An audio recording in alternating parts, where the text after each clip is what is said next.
जय Shri Radhe. Hello hello.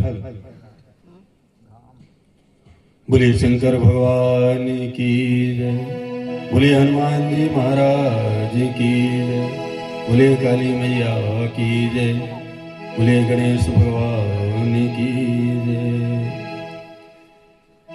कर्पूर गौरम करुणावतारम संसार सारम भुजगेन्द्रहारम सदा वसन्तं हृदयारविन्दे भवं भवानी सहितं नमामि। गजाननं भूतगणाधिसेवितं कविद्वजम्बोफलचारुभक्षणम् उमासुतं शोकविनाशकारणं नमामि विघ्नेश्वरपादपङ्कजम्। नीलाम्बुजश्यामलकोमलाङ्गं सीतासमारोपितवामभागं पाणौ महासायकचारुचापम्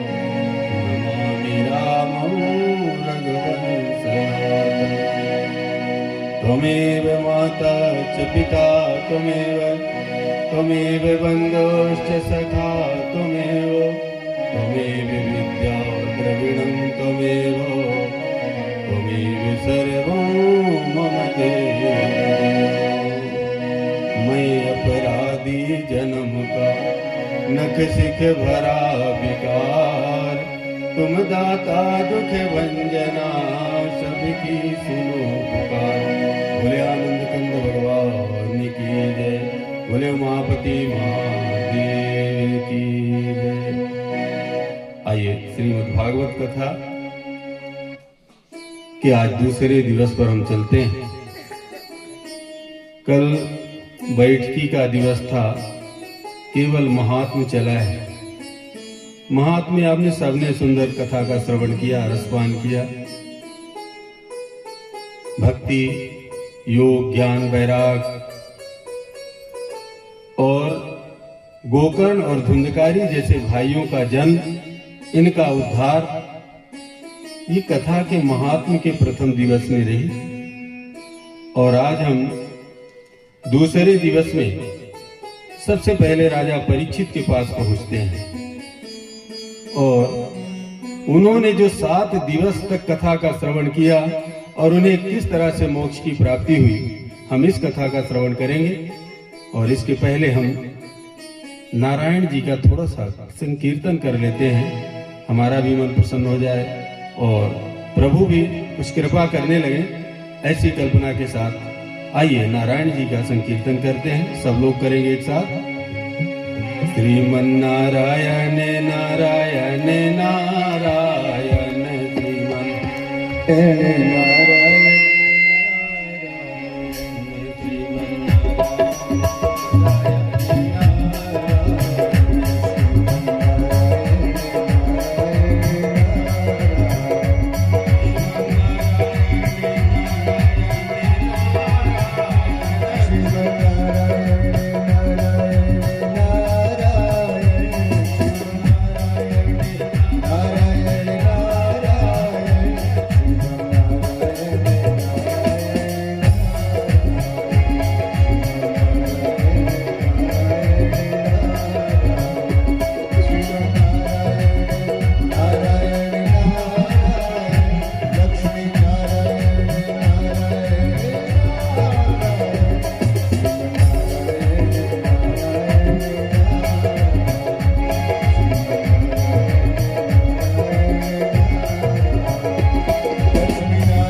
आइए हम चलते हैं आज कथा के दूसरे दिवस में।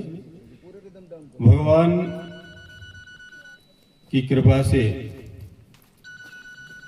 ये कलयुग का आगमन हो चुका है। अभी तो इसके पहले सतयुग था, सतयुग के बाद त्रेता आया, त्रेता के बाद द्वापर आया, द्वापर के बाद अब कलयुग का आगमन हो रहा है। इसके पहले जितने राजा हैं, जितने सन्यासी साधु महात्मन हैं, सब ये परमात्मा की कृपा के पात्र हैं और इन सबके विघटन का कारण ये कलिकाल आने वाला है, आ रहा है। इसी की कथा है इसमें। संसार में जितने आते हैं वो जाते जरूर हैं, आना भी निश्चित है और जाना भी निश्चित है। श्री रामचरितमानस में लिखा है कि जन्म विवाह मरण गति सोई, जहां जस लिखा तहां तस हुई। निश्चित है कि आपको इस तारीख, इस दिन, इस समय, इस घर में आना है और जाने के लिए भी निश्चित है इस दिनांक को आपको यहां से चले जाना है।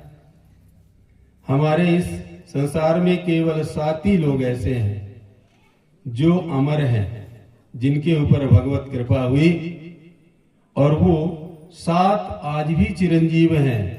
अभी हमारे शैलेंद्र भाई साहब ने सुंदर हनुमान जी की कथा का गान किया है, उनके चालीसा का गायन किया है और वही है एक जो आज भी हमारे संसार में कलयुग में विद्यमान है। अस्वस्थामा बलिर्व्यासो, अस्वस्थामा बलिर्व्यासो हनुमानश्च विभीषणः कृपं परशुरामश्च ते सप्तैत चिरंजीविनः। ये 4 चिरंजीवी, 7 चिरंजीवी है। अस्वस्थामा बलिर्व्यासो, अस्वस्थामा भी चिरंजीवी है। महाराज बलि, जिसको भगवान वामन ने 3.5 पग की धरती मांगकर और उसे अमर कर दिया था। अस्वस्थामा बलिर्व्यासो, भगवान वेदव्यास जी ने, जिन्होंने 18 पुराण 6 शास्त्र की रचना किया है, वो भी आज इस संसार में विद्यमान है। अस्वस्थामा बलिर्व्यासो हनुमानश्च विभीषणः। प्रभु श्री राम की कृपा, नारायण की कृपा से स्वामी हनुमान जी महाराज, विभीषण जी, ये आज चिरंजीवी हैं। अस्वस्थामा बलिर्व्यासो हनुमानश्च विभीषणः कृपं परशुरामश्च ते सप्तैत चिरंजीविनः। ये 7 चिरंजीवी हैं। उनके अलावा संसार में आया है सो जाएगा राजा रंग फकीर, एक सड़ी चिर सिंहासन भयो, एक बंधो जंजीर। इस संसार में जो आता है वो जाता है, जो गया है वो आएगा। हम जन्म लेने से पहले हमें निश्चित हो जाता है कि हमें किस जगह पर जाना है। हमारा शरीर, इस शरीर से जो हमारी आत्मा है वो निकलने से पहले एक जगह निश्चित होती है कि आने वाले समय में आपको कहाँ पहुंचना है। आप अपने घर से किसी वाहन में बैठते हैं तो निश्चित रहता है कि हमें मझौली से देवई पहुंचना है, इससे मझौली से व्यवहारी जाना है। आप वहां पहुंच जाते हैं। यही इस जीव का हाल है। ये जीवन आता है, आते आते ही उसमें ये बता दिया जाता है कि अगला समय आपका जब आएगा तो आप फला जगह पर आ जाएंगे, ऐसा निश्चित होता है। आज कलयुग हमारे यहाँ प्रवेश कर चुका है, कलयुग पहुंच चुका है। उस समय हमारे इस भारत भूमि के राजा परीक्षित, राजा परीक्षित भ्रमण में निकले हैं। अपने नगर से जैसे ही वो बाहर निकले, उन्होंने देखा साधु वीर त्वया पृष्ठे मावतारम कथा हरे यत्तम प्रच्छ स्मृत्यानाम मृत्युपाशविता। देखते क्या है कि एक जल्लाद क्रूर व्यक्ति एक गाय को पीट रहा है। गाय जर्जर है, दुर्बल है, फिर भी उसको वो बड़े बेरहमी से पीटते हुए जा रहा है। चूंकि राजा परीक्षित धर्मज्ञ थे, प्रजापालन थे। उनके राज्य में अन्याय नाम मात्र के लिए भी नहीं होता था। ऐसी गौ की दशा देखकर उनका हृदय बेहलक हो उठा और उन्होंने कहा, राजन प्रक्षसी भो निशाचरा किंग ताड़यति गावा। अरे निशाचर, तुम इस गाय को क्यों मार रहे हो? ऐसा जब उन्होंने प्रश्न किया, महाराज को देखकर वो कलिकाल खड़ा हो जाता है, अपने हाथ में लिए कोड़े को रोक लेता है और हाथ जोड़कर प्रार्थना किया महाराज परीक्षित से, प्रभु मेरा नाम कलयुग है, मैं इस संसार में आ गया हूं और अब इस संसार में धर्म कर्म यज्ञ पुण्य मैं इन सबको विनाश कर दूंगा। राजा परीक्षित ने प्रश्न किया कि जिसे तुम पीट रहे हो वो कौन है? वो गाय का रूप धारण किए हुए धरती मां प्रकट हो जाती है। प्रभु मैं हूं, मेरी रक्षा यदि आप नहीं करेंगे तो निश्चित रूप से हमारा विनाश तय है। राजा परीक्षित ने विचार किया कि विधि के विधान को कोई नहीं टाल सकता। विधि का जो विधान है उसे कोई नहीं हटा सकता। उन्होंने कलिकाल से पूछा, कलिकाल तुम यहां से इस भारत भूमि से इस धरती से बाहर हो जाओ। कलिकाल ने कहा नहीं, मुझे यहां रहना है, यहां परमात्मा का लेख है कि धरती पर मुझे रहकर और अपने कार्य को पूर्ण करने हैं, मुझे तो रहना ही होगा। ये विधि का विधान है। हम थोड़ा इस विषय से हटकर बात करते हैं। एक बार भगवान ब्रह्मा जी रचना कर रहे हैं और उस रचना में उन्होंने एक सुंदर सी कन्या का जन्म लिखा और एक सुंदर बालक का जन्म लिखा। दोनों का भी वैवाहिक संबंध बना दिया, लेकिन बालक को उच्च घर में पैदा करने के लिए लेख लिख दे और कन्या को किसी निम्न वर्ग में रखने के लिए उन्हें जन्म के लिए उन्होंने लिख दिया, लेकिन दोनों का वैवाहिक संबंध का लेख किया। उस सभा में महाराज पंडित रावण सरकार भी उपस्थित थे। उन्होंने तुरंत ब्रह्मा जी से कहा, ब्रह्मा जी ये तो आपने बड़ा अन्याय किया। हमारे इस भारत भूमि में, हमारे इस संसार में जाति वर्ग का बड़ा महत्व है। हम दूसरे संप्रदाय, दूसरे जात, दूसरे बिरादरी में अपनी कन्याओं का विवाह नहीं करते हैं। और फिर आपने ऐसा संयोग क्यों लिख दिया? क्या आप हमारी पारंपरिक विधाओं को तोड़ना चाहते हैं? ब्रह्मा जी ने रावण की तरफ देखा, कहा, रावण अब तो मेरे द्वारा लिखा गया है, हंसी बोले रघुवंश कुमारा, अब विधि का लिखन कुमेटन हारा। हरिवंश कौन है? भगवान ब्रह्मा है।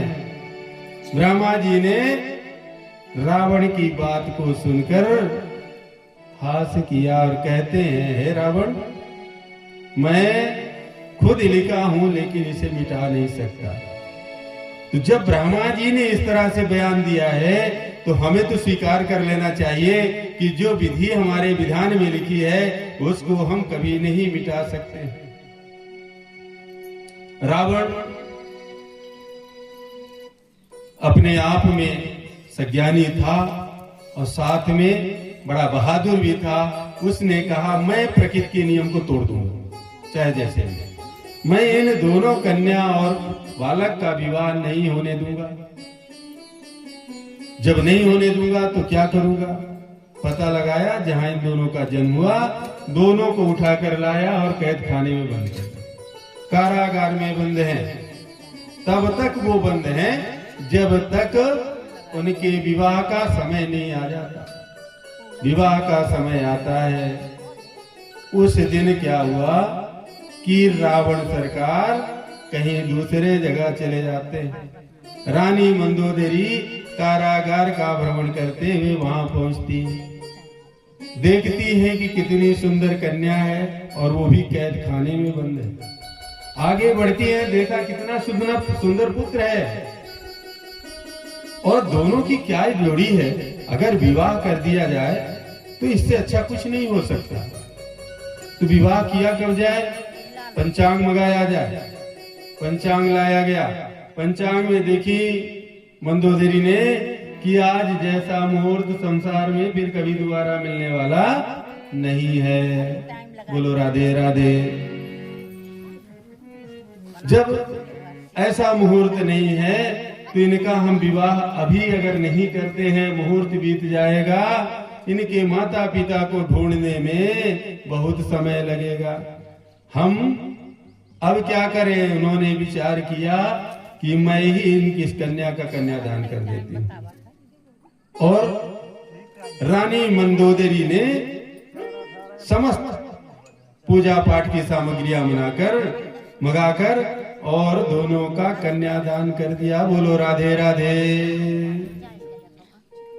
जैसे ही 7वां भावर फिरता है, रावण उपस्थित हो जाता है, देखता है। उन्होंने भी समझ लिया कि विधि के विधान को कोई नहीं हटा सकता। जिसके भाग्य में जो लिखा है, हम चाहे दोष किसी को दें, हम किसी को दोष दें, लेकिन वो हमारे विधान में लिखा है। कारण कुछ भी हो सकता है, कारण कुछ भी हो सकता है, होना वही है। वही है वो है जो राम रचि राका। ईश्वर जो चाहता है वही होता है, दूसरा कुछ नहीं हो सकता है। इधर कलयुग आ चुका है, राजा परीक्षित को उसे स्वीकार करना आवश्यक है, क्योंकि ये विधि का विधान है। तो राजा परीक्षित ने उनसे विचार विमर्श किया, कुछ ऐसी जगह तुम रहो कलयुग महाराज जिससे हमारे भारत भूमि के जन जन को समस्या ना आए।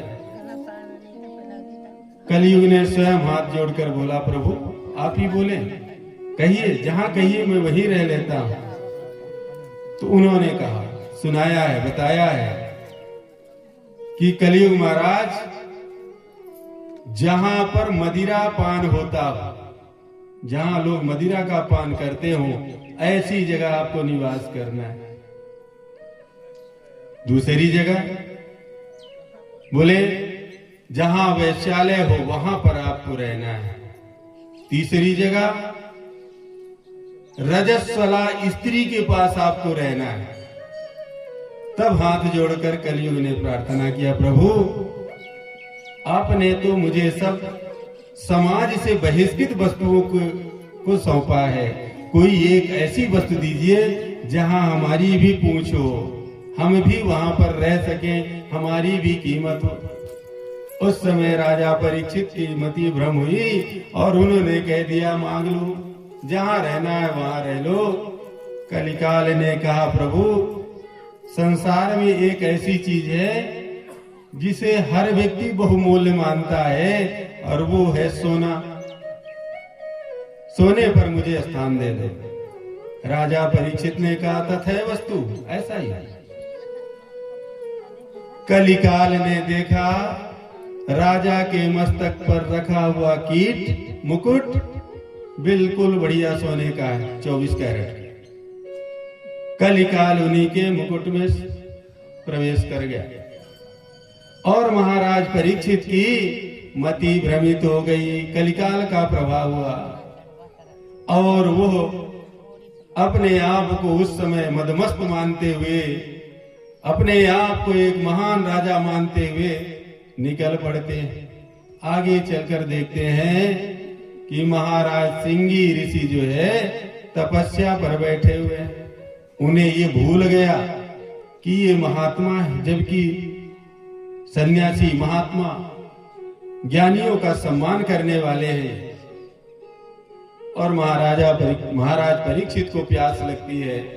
उन्होंने कहा, हे महाराज, आंख बंद करके बैठे हो, आंखें खोलो, मुझे जल तो पिलाओ, प्यास के मारे मेरा गला सूख रहा है। अब चूंकि महाराज सिंगे ऋषि तपस्या में लीन है, राजा परीक्षित को भरोसा नहीं हुआ, उन्हें क्रोध आ गया और उन्होंने कहा कि मैंने जब इनसे पानी मांगा तो पानी देने की जगह इन्होंने अपनी आंखें बंद कर ली। कितना ढोंगी ब्राह्मण है, ऐसा उनके मन में विचार आता है। तो वो गए, 2-3 लात लगाए ब्राह्मण देव और लगाकर क्रोधित होकर वहीं एक मरा हुआ सर्प है उसको उठाकर उनके गले में पहना दिया। लो जाओ तुम मरो। राजा परीक्षित वहां से चल देते हैं। सिंगी ऋषि का एक पुत्र है, उसका नाम है जन्मेजय। जन्मेजय महाराज अपने मित्रों के साथ, सखाओं के साथ खेल रहे होते हैं। कुछ उनके मित्र वहां देखे कि सिंगी महाराज के गले में मरा हुआ सांप पड़ा है। उस सर्प को देखकर वो दौड़े दौड़े जाकर कहां बताते हैं उनके पुत्र जन्मेजय को। जन्मेजय वहां से आते हैं और देखते हैं कि हमारे पिताजी के गले में ये मरा हुआ सर्प किसी ने डाल दिया है। उन्हें भान नहीं था कि ये राजा परीक्षित ने ही डाला है। जन्मेजय को बहुत क्रोध आया। एक पिता का अपमान पुत्र के सामने हो, वह पुत्र कभी देख नहीं सकता। पिता को अपमानित देखकर उन्होंने उस सर्प को निकाला और बाहर फेंका। महाराज सिंगी ऋषि के कमंडल से जल निकाला और उस नाग के ऊपर फेंक दिया। नाग खड़ा हो गया, बोला, कहिए प्रभु, क्या आप आदेश कर रहे हैं? जन्मेजय ने कहा, हे नागराज, मैंने आपको इसलिए जीवित किया है कि आप जाकर, आप मरे हुए थे और मरे हुए सर्प को हमारे पिताजी के कंधे पर जो डाला हो उसे आज के 7वें दिन तुम डस देना। ऐसा उन्होंने आदेश दिया। वो तक्षक नाम का नाग वहां से चल देता है। तब तक सिंगी ऋषि की समाधि खुलती है। उन्होंने सब कुछ देख लिया, अंतर्ज्ञान सब कुछ जान गए थे। जन्मेजय को बहुत कोसा। इतने धर्मज्ञ राजा को आपने इतना बड़ा प्रायश्चित करने के लिए आदेश दिया है, ये बड़ा अन्यायपूर्ण कार्य किया है तुम्हें नहीं ज्ञात है आज उस राजा के उस मस्तक पर स्थापित जो मुकुट है उसमें सोना लगा हुआ है, उस समय कलिकाल का वास हो गया और वो कलिकाल के वास की वजह से उन्होंने मेरे कंधे पर उनको डाला, सर्प को डाला। अब इधर वो सर्प चल देता है। महाराज परीक्षित जैसे घर में पहुंचते हैं, अपने सिर की मुकुट को नीचे रखते हैं, उसी समय उन्हें ध्यान आता है, अरे मुझसे तो बहुत बड़ी भूल हो गई। कलयुग का वास होते ही मैंने इतने महान ऋषि के मस्तक में, गले में हमने मरे हुए सर्प को डाला था। ये तो महान गलती हुई मुझसे, इसका क्या प्रायश्चित है? उन्होंने अपने समस्त गुरुजनों को बुलाया, उनसे प्रार्थना की, इस मुक्ति से, इस प्रायश्चित की मुक्ति क्या है, हम कैसे मुक्त हो सकते हैं? तब सब लोगों ने सलाह दिया कि प्रभु की कथा सुनो। 7 दिन तक श्रीमद् भागवत कथा का श्रवण हुआ, 18,000 श्लोकों का पारायण हुआ। उनकी कथा का राजा परीक्षित ने श्रवण किया और 7वें दिन, जैसे ही 7वें दिन होता है, नागराज चलते डसने के लिए। इधर क्या होता है कि एक महात्मा जी एक डंडे में झोरा लिए हुए अपना चले जा रहे हैं। रास्ते में नागराज ने मानव का वेश धारण किया है और कहा, महात्मन आप कहाँ जा रहे हैं? महात्मन ने कहा, अरे क्या बताएं, आज राजा परीक्षित को तक्षक नाम का नाग डसने जा रहा है। मैं उन्हें झाड़ने जा रहा हूं, उन्हें ठीक करने जा रहा हूं। उस समय परीक्षित ने कहा, परीक्षा दो महाराज, तब मैं जानूं, क्योंकि तक्षक नाम का जो नाग है वो बहुत ही जहरीला है और वो भी राजा परीक्षित उससे श्रापित हैं। राजा परीक्षित श्रापित है, उन्हें जो डसेगा ही, आपकी दवाई काम नहीं करेगी। महाराज बोले, परीक्षा ले लो। क्या परीक्षा लेना चाहते हो? तब तक्षक अपने रूप में आता है और कहता है, चलो महाराज, ये पेड़ है, मैं इस पर अपना फुफकार मारता हूं, अगर ये सूख गया और इसे आपने हरा कर दिया तो हम मान जाएंगे कि आप अच्छे वैद्य हैं। बोले ठीक है। नागराज तक्षक ने जैसे ही फुफकार मारी, वो महान वृक्ष सूख कर पूरी तरह से लकड़ी की आकृति में हो गया, हरा भरा पेड़ सूख गया। इधर कमंडल से महाराज ने जल निकाला, जल जैसे ही छोड़ा तो पेड़ अपने पूर्ववत हो गया। अब ये महसूस हुआ कि हम अब राजा परीक्षित को नहीं डस सकते, अब मेरे बस का नहीं है।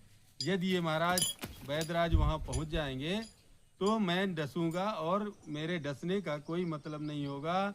ऐसी स्थिति में बड़ा चिंतित हुआ और उसने क्या किया कि एक टेढ़े कार का डंडा का रूप धारण किया और जाकर गली में लेट गया।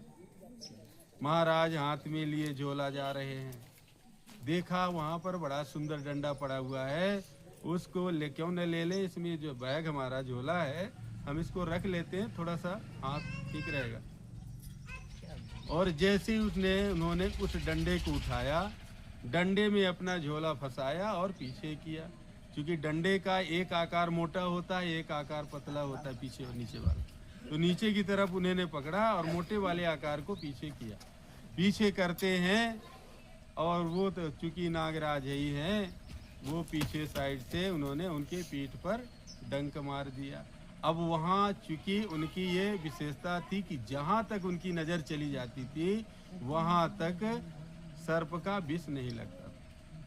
तो अब चूंकि उन्हीं के पीठ में जब उसने डंक मारा तो पीठ के पीछे नजर नहीं गई और महाराज वहीं पर राधे राधे हो गए।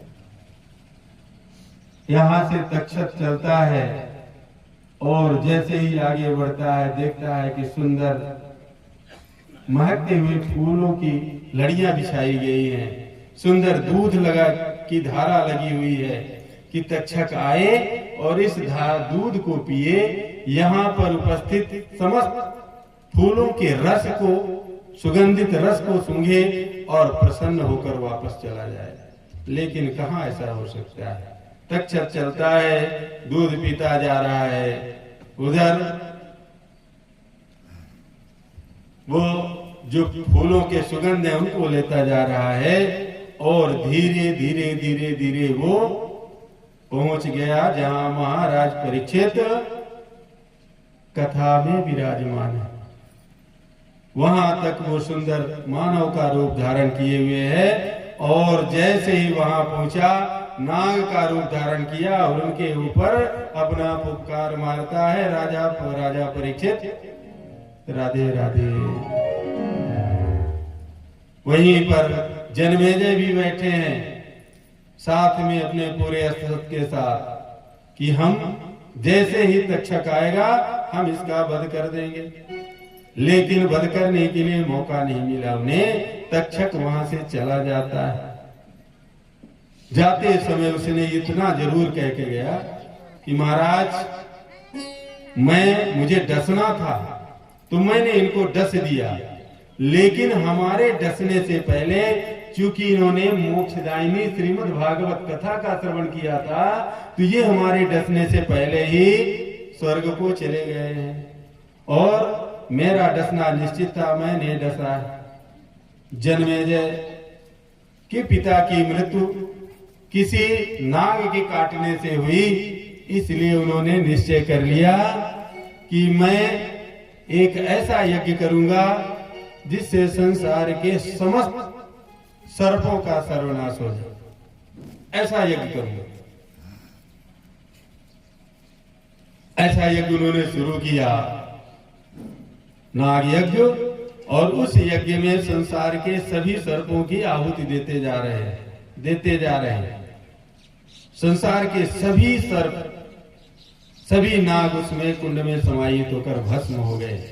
और अंतिम में जैसे उन्होंने ओम तक्षकाय का नाम लिया, तक्षक मारे डर के मारे गया था और इंद्र के सिंहासन के चारों तरफ लिपटकर और वहीं पर बैठा था। जैसे उन्होंने तक्षक का आवाहन किया, वो तक्षक इंद्र के सिंहासन सहित हवन कुंड की ओर चल दिया। देवताओं ने हाहाकार मचा दिया। महाराज जन्मेजय से जाकर प्रार्थना की, ये प्रकृति के खिलाफ कार्य करना उचित नहीं है जन्मेजय, आप इन्हें रोकिए। एक ही तो बचा है, बाकी तो सब जाकर स्वाहा हो गए। जब एक बचा है इसको छोड़ दीजिए। जन्मेजय ने कहा जैसा प्रभु की इच्छा, और छोड़ दिया एक तक्षक को। तो आज सारे संसार में कितने सांप हो गए, एक ही तक्षक बस बचा। उससे आज संसार में कितने सारे सर्प हो गए। बोले नारायण भगवान की। आइए एक छोटा सा भजन, फिर इसके बाद अगली कथा में हम चलते हैं।